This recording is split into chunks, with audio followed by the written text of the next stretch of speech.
you.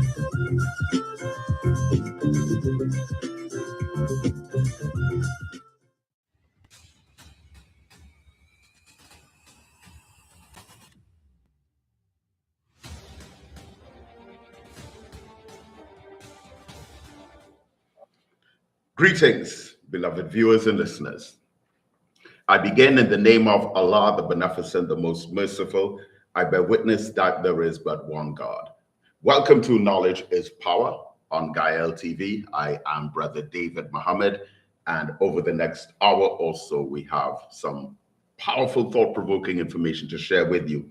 And I take the opportunity once again, this being the first program for 2026, to wish you all the best for the new year to come. Now, this week, with the events on the horizon, we want to look at this conflict with Venezuela, but from an objective point of view, because there are serious concerns about how the media is reporting much of these happenings. And as with every society in any country, you have different politically tainted angles and interpretations of current affairs events. But it is only fair to the general public to guarantee that they get a balanced, non-biased, objective overview of what is happening, so that as a consumer of public information, we can make informed choices in the best interest of our societies, having considered all of the relevant facts. Now, with this attack against Venezuela by the United States, of course, there has been non-stop news coverage of it, but there are certain key points that should be important pieces of the puzzle that are left out. And one of the objectives of this program is to include so much of the information that has been missing from this entire discussion. And starting off with, of course, when we got the news on the morning of Saturday, January the 3rd, we saw this image of President Nicolas Maduro in captivity under the United States military. And we heard a statement where this was described as the Donroe Doctrine, in reference to what we would have heard prior as the Monroe Doctrine. But one thing I want to highlight to us is the fact that in spite of all of the stories and reports that we're hearing in the news media about this, what is of particular concern is that outside of our country, even in the United States of America itself, there is strong opposition against the actions of the United States government. Many United States lawmakers argue that the executive branch of government has overstepped its authority by launching these strikes. And when we look at the local news, for some reason, we don't get the full and complete balanced view of all of the opinions that are coming out, not just of the United States of America, but also, and in particular, the United Kingdom. And I want to go over some of these for us, starting with Congressman Hakeem Jeffries. Congressman Hakeem Jeffries, House Minority Leader, condemned the actions and criticized the United States government administration for failing to notify Congress prior to the operation. This has been considered by many analysts to be an essential step before declaring war. It was not done.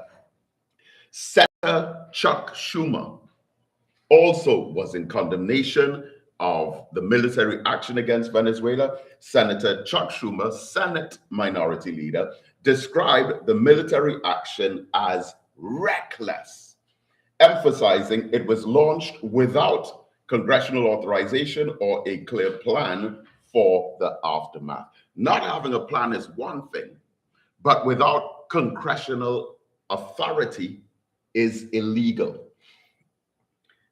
Congresswoman Betty McCollum, again, termed the strikes blatantly illegal, stating that Venezuela posed absolutely no imminent national security threat and called for the House to rein in the president to correct him on this.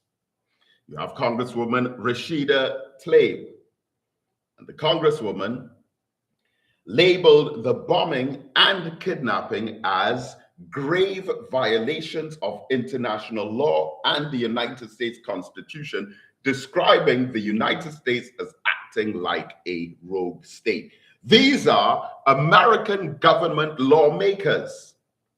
Also, Senator Ruben Gallego, who is a Marine veteran in the military, knowledgeable of laws as they pertain to carrying out military aggression against other countries.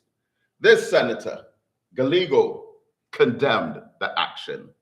Senator Elizabeth Warren, again, veteran United States politician, condemned the military strikes of America against Venezuela. Senator Tim Kaine also condemned the actions of the American government against Venezuela. Senator Bernie Sanders, who was once a presidential candidate in the running, condemned the action.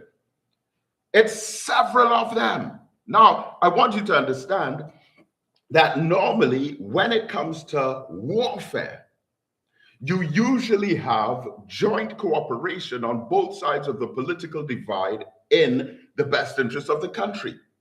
But here you're seeing an overwhelming response of concern about the illegality and also lack of morality on this war against Venezuela. Senator Dick Durbin, and Senator Durbin highlighted the War Powers Act that the President of the United States, from his vantage point, was violating. And it was highlighted in many of these discussions that there are only two criteria under which it would be legal for America to take military action against Venezuela, which were: one, to support the United Nations Charter, of which the United Nations themselves had no hand in this, and two, in self-defense after being a victim of some kind of military action or aggression. Venezuela has not launched any military action against the United States of America, nor has the United Nations gotten involved in this. Therefore, it is deemed illegal. Congressman Jim McGovern also lifted his voice against these attacks. He criticized the funding of this military aggression. Now, all of these are Democrats, but even many Republicans in the same party, in the same government as the current president of the United States, also condemned the United States military action against Venezuela, such as Senator Mike Lee, a Republican. Senator Mike Lee publicly questioned the justification of the military act. You have Senator Rand Paul, again, who was also once a presidential candidate on the Republican side, openly questioned and condemned the military action against Venezuela. Governor Phil Scott, Republican, against America's action against Venezuela. So this is on the world stage, but in particular to this, America's greatest ally, putting Israel aside, is the United Kingdom.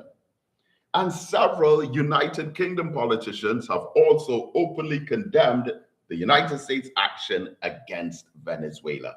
And when we look at the United Kingdom, starting again with a former leader of the opposition who is now heading his own political party and gaining popularity, Corbyn, right? Jeremy Corbyn, who at one time, just before Keir Starmer and Rishi Sunak, had a very high likelihood of becoming the next Prime Minister of Great Britain. Jeremy Corbyn, now independent MP, referred to the strikes as an unprovoked and illegal attack and suggested that they were an attempt to control Venezuela's natural resources. Sir Ed Davey, another very high-profile British politician, the leader of the Liberal Democrat Party, which normally gets the third largest votes after government and opposition, he called the attacks unlawful, arguing that they make the world less safe and could encourage other powers to act with immunity. You had the Green Party leader, Zach Polanski. Zach Polanski described the military strikes as illegal and a violation of international human rights law. You had Zara Sultana, United Kingdom independent MP. Zara Sultana characterized the strikes as naked United States imperialism and an illegal assault aimed at regime change. Richard Bergen, who is in the government, Labour Member of Parliament, currently sitting as chairman of the Socialist Campaign Group, Richard Bergen urged his Prime Minister, Keir Starmer, to condemn the illegal bombing and kidnapping. Now, even the Prime Minister, who is like an international best friend of the President of the United States, still said, we have nothing to do with this. We have to get the facts first, because apparently the facts were not in favor of the action. Diane Abbott, independent MP, who again was at one time the most famous Black member of Parliament in the United Kingdom, she stated that not calling the action illegal rendered discussions of human rights and democracy meaningless, suggesting how could we talk about democracy and human rights and seeking the best interests of citizens in other countries?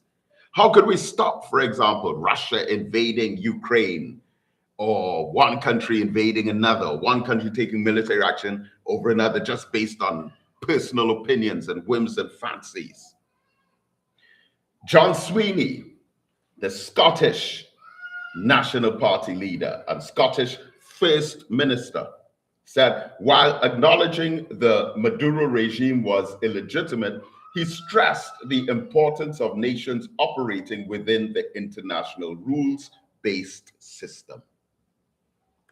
Also, other Labour MPs, these are government MPs, they're sitting in the British Parliament, in the government, not the opposition right now, who were against America's military action against Venezuela, include John Trickett, Kim Johnson, and Kate Osborne, who also called for a stronger stance against these American military strikes against Venezuela. And additional independent members of Parliament, Ayub Khan and Shaukat Adam, saw the strikes as a clear and egregious violation and a brazen breach of international law.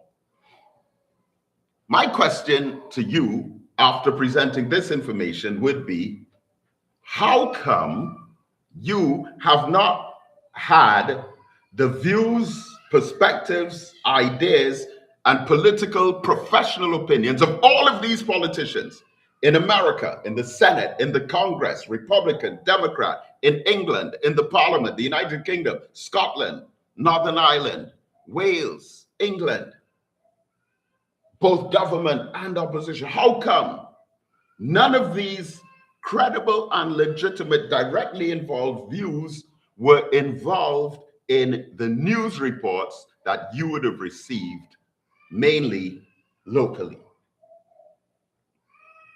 And who is it that is choosing to screen, filter, and censor the information that we get?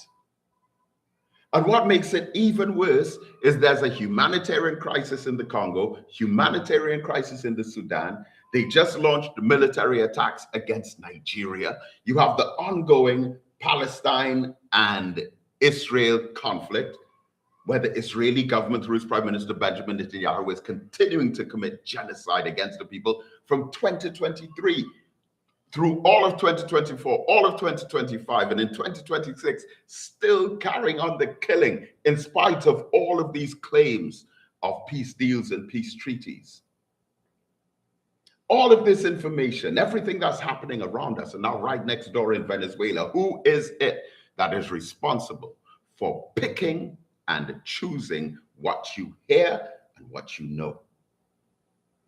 But one of the most concerning statements that came out of the press conference was this idea of the President of the United States mentioned, well, a lot of this is the Monroe Doctrine,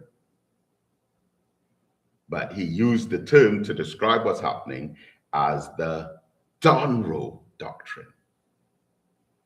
And at first, I thought that I was the only person who heard that.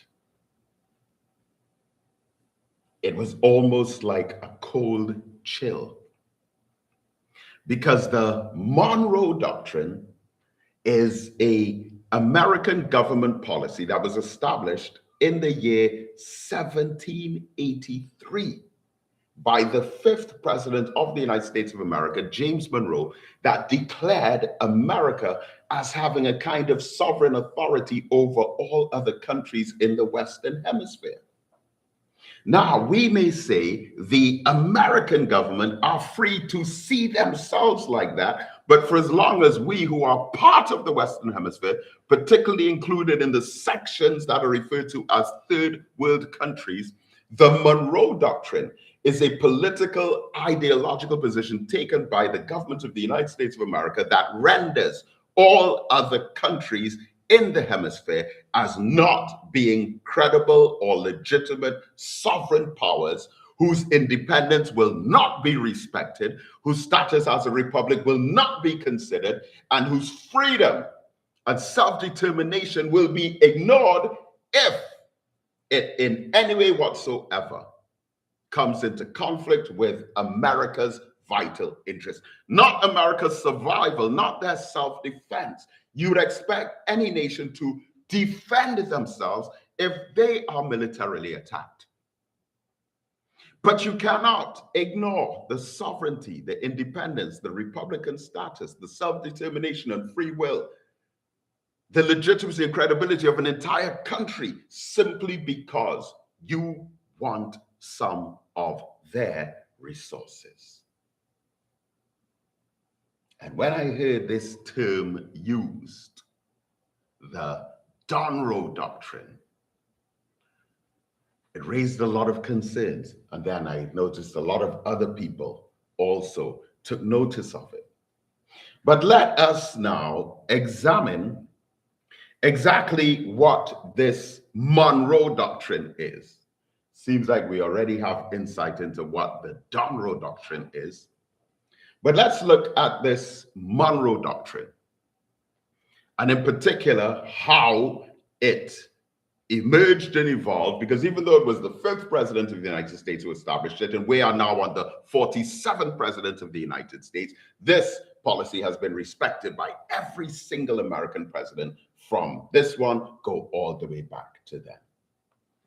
The Monroe Doctrine was a policy established by the fifth president of the United States, President James Monroe, who lived from 1758 to 1831. On December the 2nd, 1823, James Monroe stated that the United States would no longer allow European political interference in the Western Hemisphere. And President James Monroe declared the following: 1, Western Hemisphere is now closed to further European colonization. Remember, it was at a time when Spain and France and Great Britain and the Netherlands had all of these colonies, even Portugal, in the Western Hemisphere. So first of all, they closed off the hemisphere to any further European colonization. That point was not so bad. But two, that the United States would not interfere with any of the existing colonies of Europeans. Third, that the United States would not interfere in the internal affairs of any Europeans.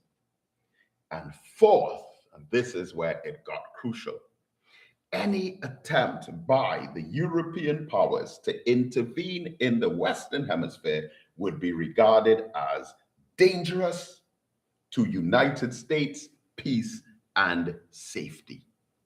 And this policy was established as a footstool to a number of other policies that followed. In the year 1900, almost 100 years later, the Platt Amendment was established, which gave the United States control into the destiny of Cuba, which included the right to naval bases at Guantanamo Bay. And in 1903, Colombia was reconsidering an earlier agreement on the Panama Canal. Now, even though military bases were established in Cuba, this pattern was used to establish a military presence from America in so many other districts and countries around the world. And even where there may not be American military bases, the embassies of the United States in many foreign countries within itself is militarized. President Roosevelt declared that Colombia must not block this important highway to civilization, referring to the Panama Canal. So in 1903, there was a revolt in Panama, which saw American warships preventing Colombian warships from coming into the area. The result of this coup was a new government that was sanctioned by the United States. 12 days later, the new rebel regime of insurrectionists who overthrew the legitimate government granted the United States a perpetual lease to the contested area. And as the history shows us, that this coup was supported by America because building the Panama Canal was good for American trade. So even if people had to be killed, even if people had to be abducted, even if a democratically elected government had to be overthrown, once it was good for America's vital national interests, it was supported by them. Next, America established the Roosevelt corollary policy that declared that America would act as the international police in the region. We're seeing more signs of this here, but again, we heard that term over the weekend by the President of the United States, the Monroe Doctrine, an update of the Monroe Doctrine. And it seems like this Monroe Doctrine is not just coverage of the Western Hemisphere, but maybe the whole world, because they recently bombed Nigeria under a lie that Muslims were killing Christians, which the government of Nigeria distanced themselves from. Came up with a narrative about white farmers in South Africa needing to be rescued from the black South Africans who were trying to kill them, offering white South African farmers American citizenship.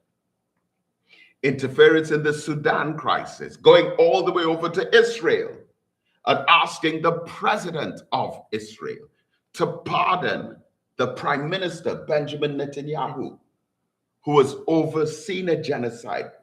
So many, the closest thing to a modern day Hitler or a modern day King Leopold II of Belgium, who killed even more Africans than Hitler killed Jews. And now under Benjamin Netanyahu, they're trying to kill as many Palestinians as possible. So it's like the Donroe Doctrine has extended way beyond just the immediate reach of the United States of America.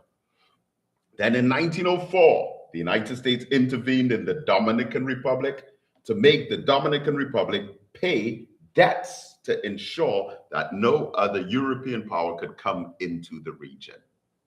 By their interference in the Dominican Republic, they wanted to take away the excuse for Spain to get involved in any kind of political matters over in the Western Hemisphere. Then we saw in 1906, following a Cuba election, the United States intervened and occupied Cuba for 3 years from 1906 to 1909. Now, look at this statement here, which it's almost like we're hearing the echoes of today. In 1909, the United States withdrew, and President Roosevelt said, quote, "If bad behavior continued, that Cuba would lose their independence." And America intervened there again in 1917. How could one country claim that another country should lose their independence because of so-called bad behavior if that bad behavior has nothing to do with interfering with your country? It says so much. And it's almost like third world countries, weaker countries, are being programmed to be silent and sit back and observe the tyranny take place. Then we saw in 1914, the United States again entered the Dominican Republic to supervise new elections. And in 1915, under President Woodrow Wilson, they interfered in Haiti due to alleged instability of the government. And they forced the Haitians to sign a treaty which allowed repayment of the national debt through the loan of large sums from the United States. The Honorable Minister Louis Farrakhan says debt is slavery. But if you're being forced to borrow under austerity measures and conditionalities, then it's almost like you're being forced indirectly into a direct kind of voluntary economic enslavement. This gave America control over Haiti's finances and police and made America, or Haiti, an American protectorate. All of this is under President Woodrow Wilson, arguably the most racist president ever.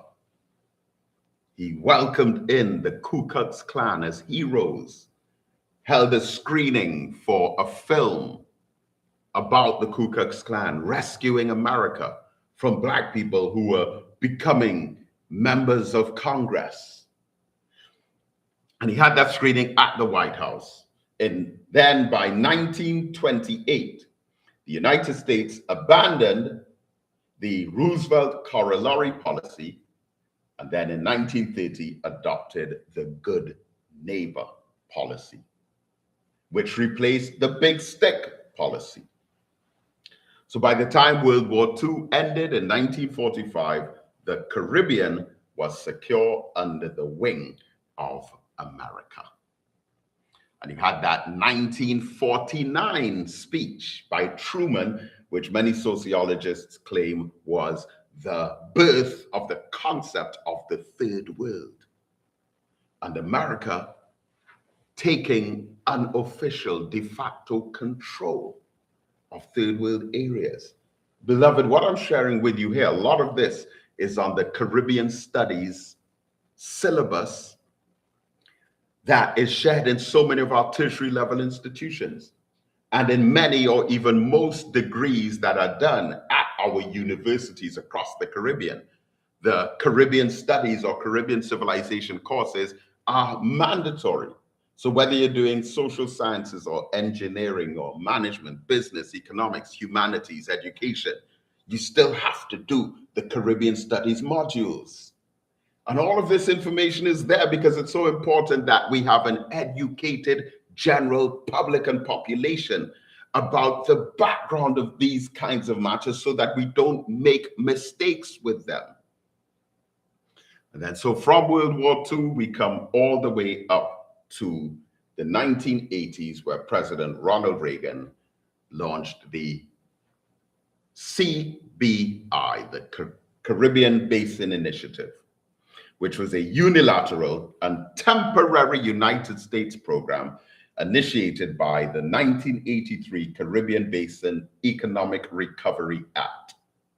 It came into effect on January the 1st, 1984, and aimed to provide tariff and trade benefits to many Central American and Caribbean countries.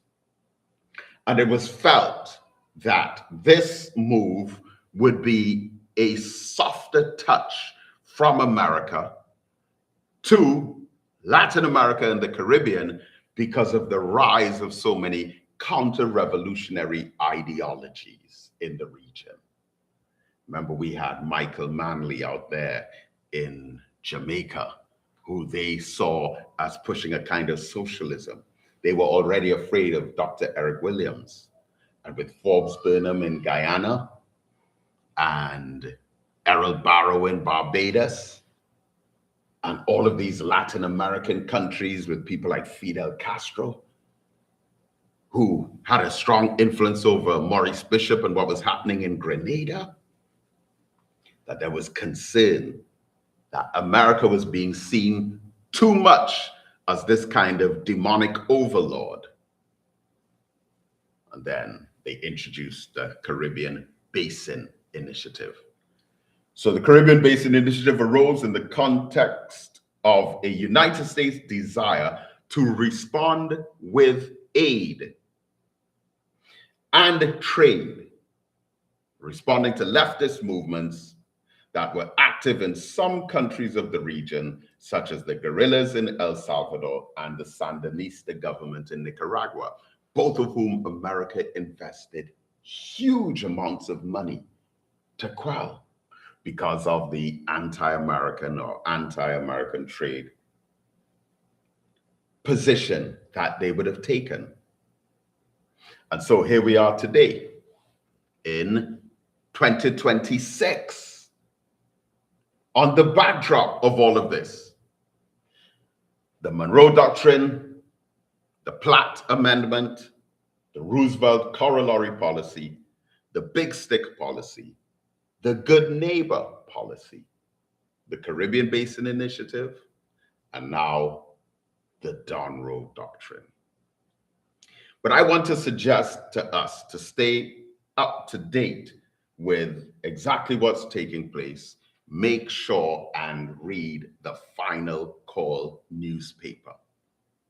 And the Final Call newspaper gives us exactly what is happening, independently published, produced by the Nation of Islam under Minister Louis Farrakhan, giving us that broad overview. And so all that you miss on the major news networks, you'll get it in the Final Call. So all of those who were against America's action, Senator Ruben Gallego, Senator Bernie Sanders, Senator Elizabeth Warren, Senator Tim Kaine, Senator Dick Durbin, Congressman Jim McGovern, and then we had Hakeem Jeffries and so many others. We had the entire Vermont congressional delegation coming out against the military action against Venezuela. And then we had the Republicans, Senator Mike Lee, Senator Rand Paul, Governor Phil Scott, all of them lifting their voices against this military action. And we saw, again, just a couple of weeks back, what happened with Nigeria, and all of that on the backdrop of Venezuela, Palestine, and even the Sudan. And it continues going on and on and on and on. So we have to be able to stay focused as we go into 2026. And so I just want to conclude here, giving us a thought for 2026, as we had a presentation on a higher level of thinking going into 2026. And it was based on a document produced by the Honorable Minister Louis Farrakhan entitled Rising Above Emotion into the Thinking of God, which was part 18 in a 21-part series of study guides under the title Self-Improvement, the Basis for Community Development. I want us to embrace this thought as we proceed forth into 2026. This entire study guide was centered around one key question, which was, how does God think? Because there's this passage in the scripture that quotes God as saying, my ways are not your ways. My thoughts are not your thoughts. Mine are from above, but yours are from beneath. What kind of thoughts are there from above? And the minister highlighted one impediment that prevents us from thinking like him. One barrier, one obstacle, one key obstruction that prevents us in our state from thinking like God. And that one impediment is emotion. Minister Farrakhan said, if we can succeed in moving beyond emotion, we could get up into the thinking of God. The improper handling of emotion does not allow us to grow beyond self. It makes our reasoning subjective and clouds our judgment of individual circumstances and events.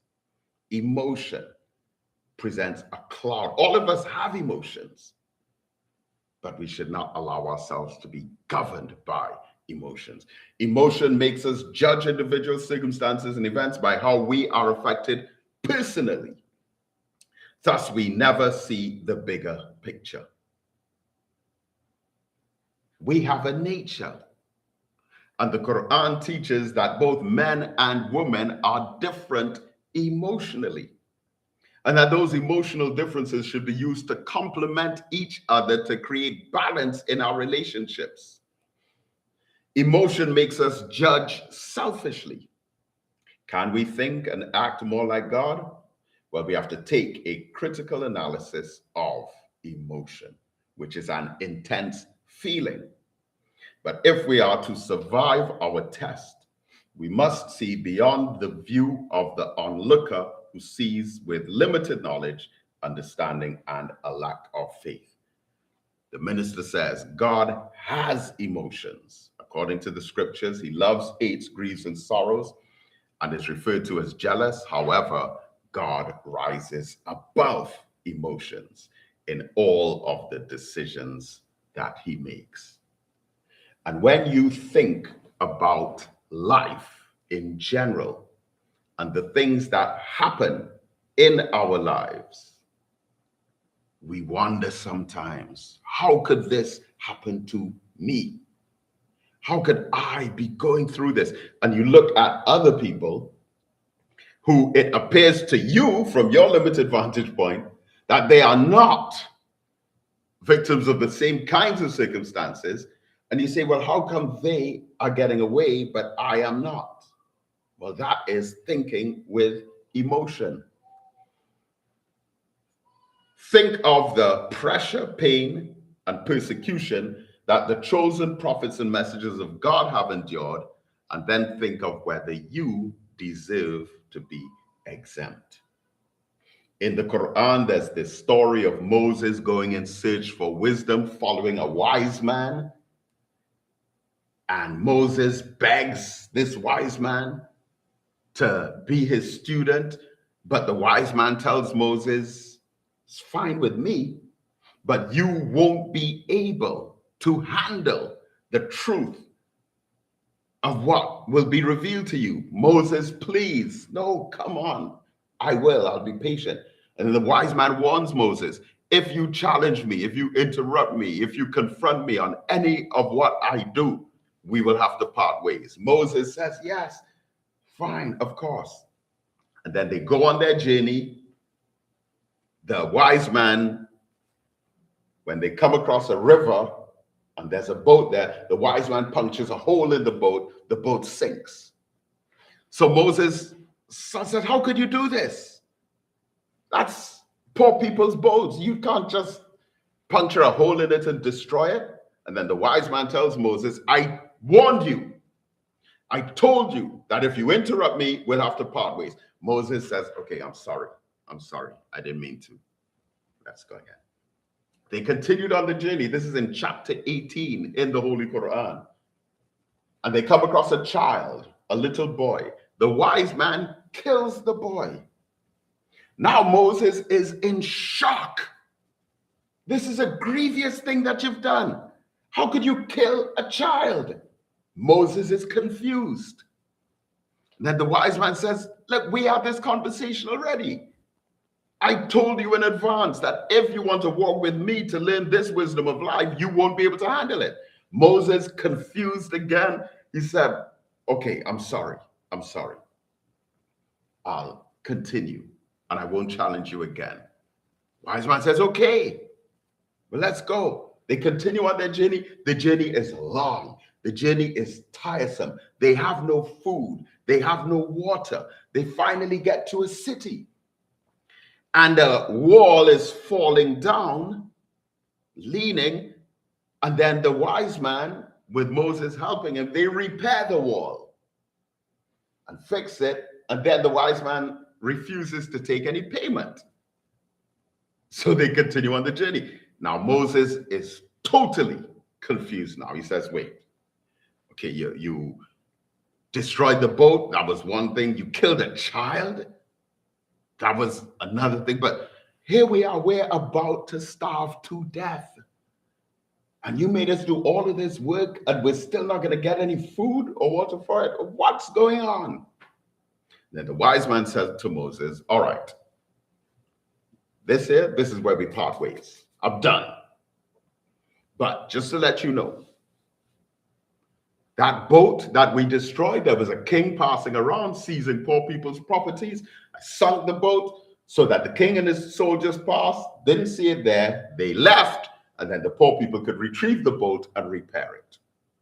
He said, the boy who we killed, that child was going to grow up to be a dreadful tyrant who would be responsible for the loss of many lives. Or he said, in that wall that we repaired without taking money, there was some buried treasure for some orphans underneath the wall. If we had let it fall, the city would have repaired it, found the treasure, and kept it for themselves. Moses was baffled. Now, who or what do you think that wise man represents? It's literally the kind of life experiences that we have in God's universe. Loss and destruction of property, loss of life, injustice, work and not being paid. This is daily life. But if you are unable to see beyond your suffering, beyond your inconvenience, beyond your discomfort, beyond you having to sacrifice, and you only see the immediate here and now, and you don't ever try to apply wisdom to a situation, that if you don't succumb to it emotionally, that you can develop a particular kind of strength that will help you to overcome all obstacles, barriers, and challenges against you. Moses pleaded to be able to learn that wisdom. And so the wisdom of life for him was to be humble, observe, learn, submit, and then take the lesson from one experience and apply it to another circumstance. And if we're able to think with reason and logic, and abandon and discard our emotional state or feelings or emotional condition, then we will be victorious in all the obstacles and challenges that come our way. So finally, Minister Farrakhan says, it is easy to handle a situation intellectually as long as the situation is dealing with someone else other than ourselves in some other period of time. But in our own lives, would our emotional reaction to God's decision uproot our intellect and impair our judgment? Again, someone else has a problem. We are experts in giving advice. Oh, you should do this. No, you need to do that. You know how you can solve this problem? You need to try this or try that or do this or do that. Because you're thinking logically for their problem, but when it comes to your own and you're feeling the pain, that is when you say, woe is me, and fall apart into grief and uncontrolled frustration. So pain and frustration sometimes lead to bitterness, which leads to becoming vivid with anger. But emotions cause us to view events, circumstances, and persons subjectively and improperly. When we rise above pain and anguish, we see the bigger picture. When blinded by pain, bitterness, and an emotional reaction to God's will, we do not see him. So, beloved family, this is where I conclude, and we have a short video of Minister Farrakhan addressing the conflict situation, which I'm going to share with you as we close. But there's a repeat of this program on Tuesday evenings at 8 o'clock. And then I will be back in studio next week, Sunday, for another new program. Stay tuned to Gael TV. And may Almighty God, Allah, continue to bless you. As I greet you in peace, Assalamu alaikum. I know America's going to war. But it's a war, President Trump, that you can't win. I know you say you got a lot of juice, $750 billion you're giving to the army, but you're only giving them that which is going to get more of them killed. Let me help you to see. You can win, but you can't win being a thug. You're trying to take Maduro out of office and get control of the largest oil reserve in the world. What kind of president calls somebody in the house of another Guaido and tells him, you can be the next president? But Maduro was voted in. You say, well, it wasn't a free and fair election. Do you remember Jimmy Carter? He'd been watching elections, over 104 of them. And he said, I'm quoting the former president, he said that the voting in Venezuela is some of the best that he has seen in 104 countries where he has looked at elections. Now, I don't know the truth, but I think Jimmy Carter has no reason to lie on Maduro. But you see, when you're a hustler, when you're a thief, when you want to take the oil Remember how the president, when he was running, he said, let's take the oil in Iraq. Take it. See, but your hands will get chopped off today because you're not the power that you think you are. There's a new sheriff in town. I'm not talking about me. I'm talking about the two that back me. Now look, I think, Mr. President, you would be wise to leave President Maduro alone. Mr. Bolton, the man with the mustache, he's in a press conference with his sheep, and he's talking about sending 5,000 troops to Colombia, but he don't know that he got the notes so that the media could take a picture of it. Now they're trying to overthrow this man, even if it means sending us to war. I respectfully say to the president, I cannot back you if you're going to send American soldiers to war to die because you want that man out of power and you're meddling in the affairs of his country. I don't think no young soldier should go. Just say, hell no, I won't go. And adopt the Muslim position. We do not believe that we who declared ourselves to be righteous Muslims should be engaged in wars which take the lives of human beings, especially when we have nothing to gain from it. Unless you give us the necessary territory wherein we'll have something to fight for. But to go and spend our lives so you can use their oil and ruin their country?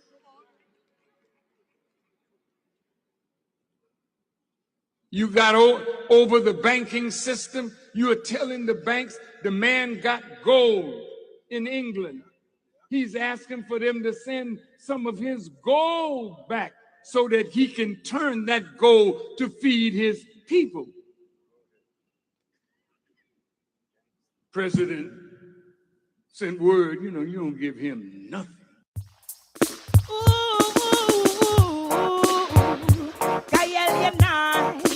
Sweet like sugar